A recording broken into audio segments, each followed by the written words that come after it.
Capítulo 7. O caminho probacionário. Preparação para a iniciação. O caminho probatório precede o caminho da iniciação ou da santidade, e marca aquele período na vida do homem em que ele se põe definitivamente do lado das forças da evolução e trabalha na construção de seu próprio caráter. Ele encarrega-se de si próprio, cultiva as qualidades que faltam em seu caráter e procura diligentemente trazer sua personalidade sob controle. Ele se ocupa com a construção do seu corpo causal com determinação, preenchendo qualquer lacuna que possa existir, procurando torná-lo um receptáculo apropriado para o princípio crístico. A analogia entre o período pré-natal na história do ser humano e aquele do desenvolvimento do espírito interno é curiosamente interessante. Podemos encará-la da seguinte maneira: um momento da concepção, correspondendo ao da individualização.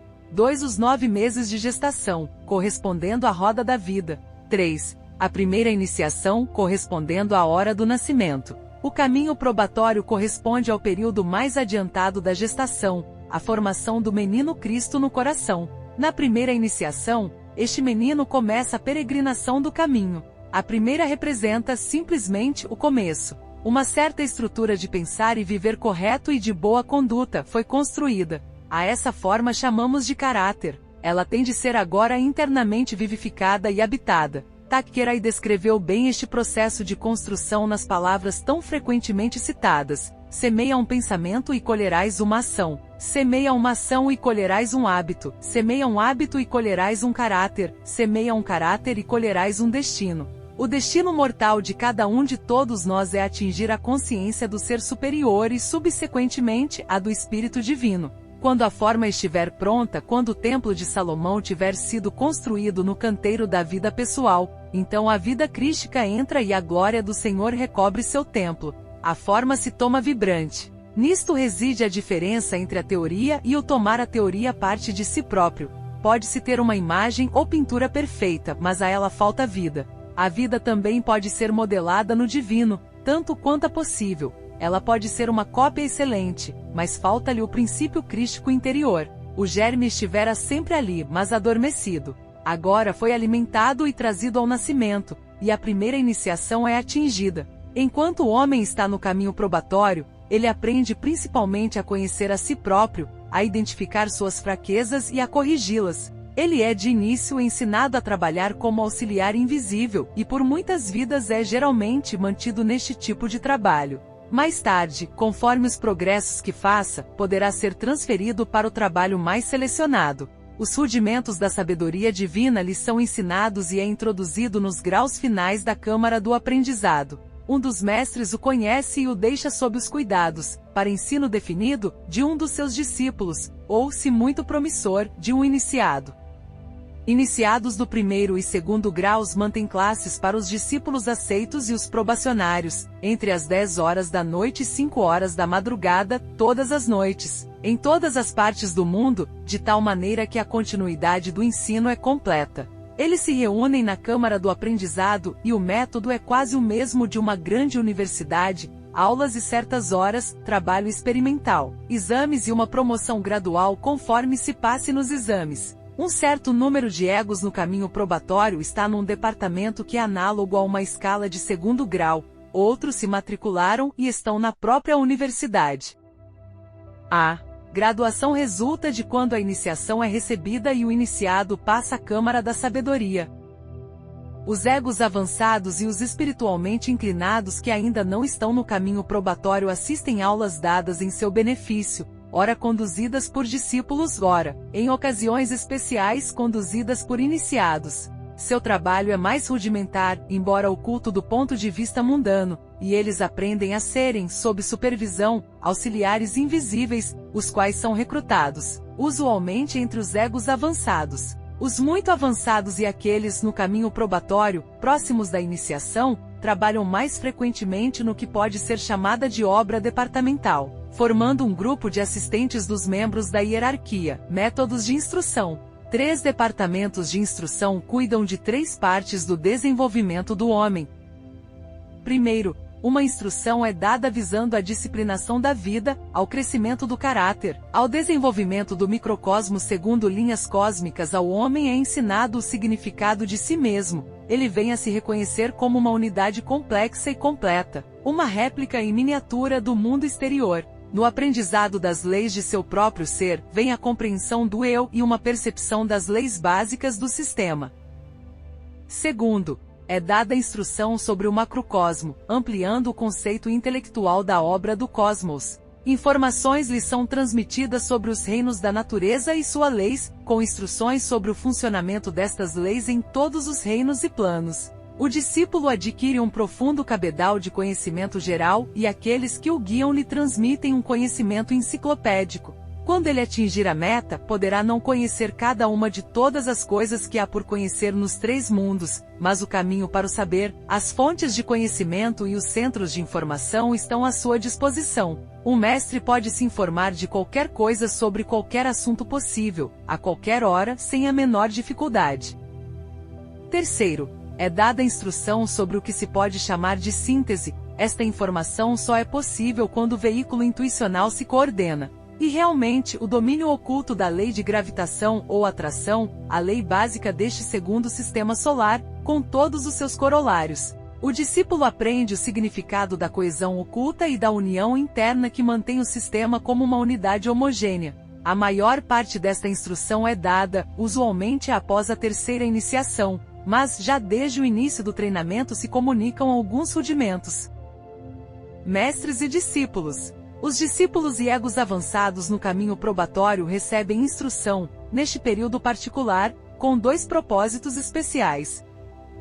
A atesta sua adaptabilidade para o trabalho especial no futuro, trabalho este cujo tipo é conhecido apenas pelos guias da raça. Eles são testados na aptidão para a vida comunitária, com a intenção de recrutar os adequados para a colônia de sexta subraça. Eles são testados em várias linhas de trabalho, multas incompreensíveis para nós, agora, mas que se tornarão métodos ordinários de desenvolvimento conforme o tempo progrida. Os mestres também testam para achar aqueles nos quais a intuição tem atingido um ponto de desenvolvimento que indique o início da coordenação do veículo búdico, ou, para ser exato, tem atingido um ponto onde moléculas do 7º subplano do plano búdico possam ser distinguidas na aura do ego. Quando isto acontece, eles pedem prosseguir com confiança no trabalho de instrução, sabendo que certos fatos dados serão entendidos.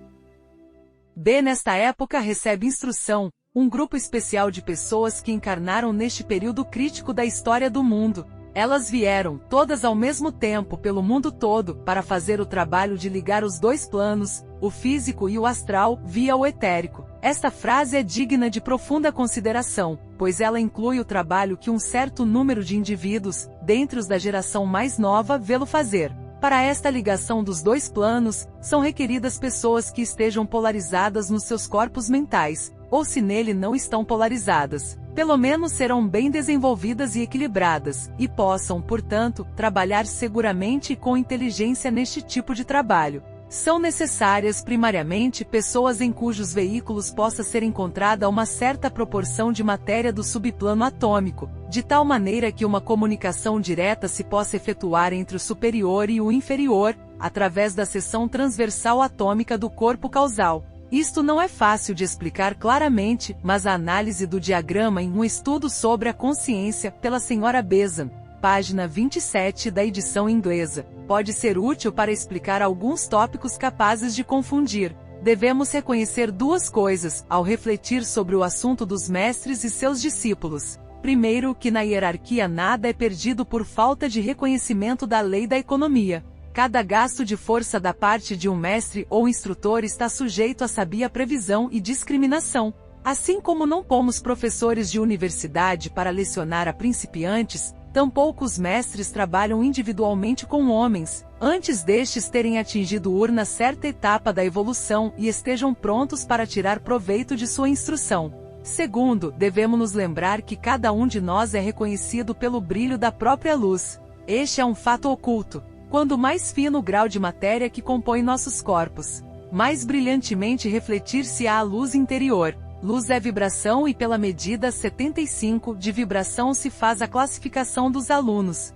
Portanto, nada pode impedir o progresso de um homem, desde que cuide da purificação de seus veículos. A luz interior brilhará com claridade sempre maior à medida que o trabalho de refinamento for feito, até que, quando a matéria atômica predomine, grande será a glória daquele homem interior. Somos todos, portanto, classificados, se assim pode ser expresso, de acordo com a magnitude da luz, de acordo com a velocidade da vibração, de acordo com a pureza do tom e a claridade da cor.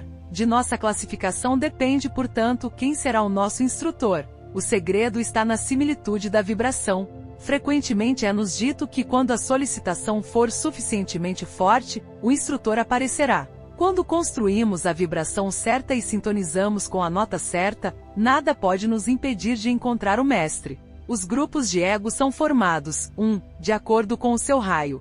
2. De acordo com seu sub-raio. 3. De acordo com sua intensidade de vibração. Eles são também grupados para fins de classificação: 1.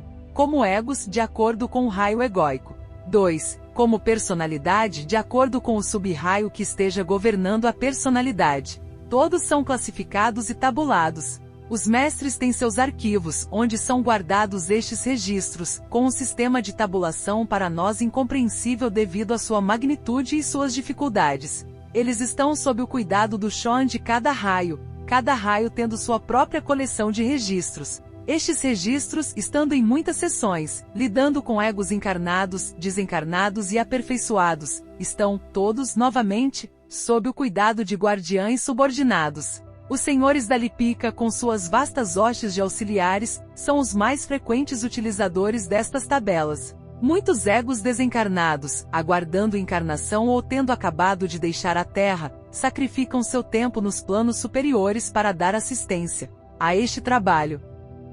Estes arquivos estão, em sua maior parte, nos mais baixos níveis do plano mental e nos mais altos do astral, pois é onde eles podem ser mais plenamente utilizados e mais facilmente acessíveis. Os iniciados recebem instrução diretamente do mestre ou de algum dos grandes divais ou anjos. Estes ensinamentos são dados usualmente à noite em classes pouco numerosas ou individualmente, se a ocasião o justifica, no estúdio privado do mestre. O dito acima se aplica a iniciados em encarnação, ou nos planos internos. Se nos níveis causais eles recebem instrução a qualquer hora julgada aconselhável, diretamente do mestre para o ego, no níveis causais. Os discípulos encarnados aprendem em grupos, no ashram do mestre ou em sala de aula durante a noite.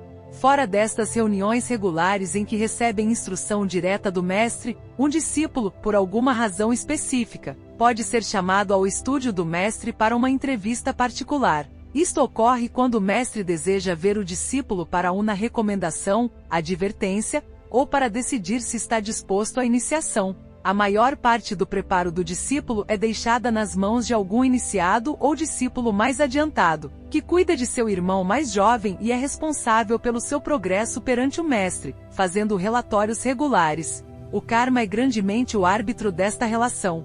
Precisamente agora, devido à grande necessidade no mundo, urna política ligeiramente diferente está sendo seguida. Um treino intensificado está sendo dado a alguns discípulos, para alguns mestres que não haviam, até aqui, aceito discípulos. A pressão de trabalho sobre os mestres que aceitam discípulos era tão grande que eles confiaram alguns de seus discípulos mais adiantado a alguns outros mestres, recrutando-os em pequenos grupos por um breve período. Está sendo tentada a experiência de intensificar o ensinamento e de submeter os discípulos não iniciados à forte e frequente vibração de um mestre. Isto envolve risco, mas, se a experiência for bem-sucedida, contribuirá para uma maior assistência à humanidade.